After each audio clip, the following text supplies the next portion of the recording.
ဒီနေ့မှာရှင်းသွားဩတစ်ပင်နေခုတ်ပြဟိုမှာနေလဲပြောင်းရှင်းလဲ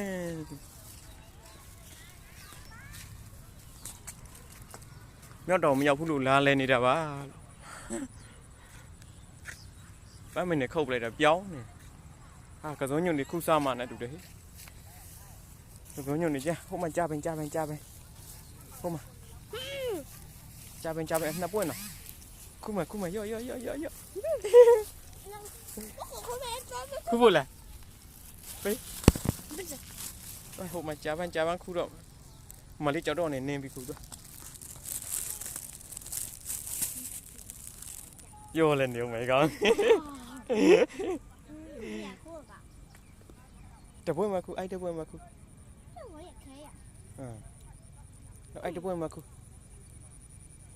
လောက်လေးမခုလဲနေ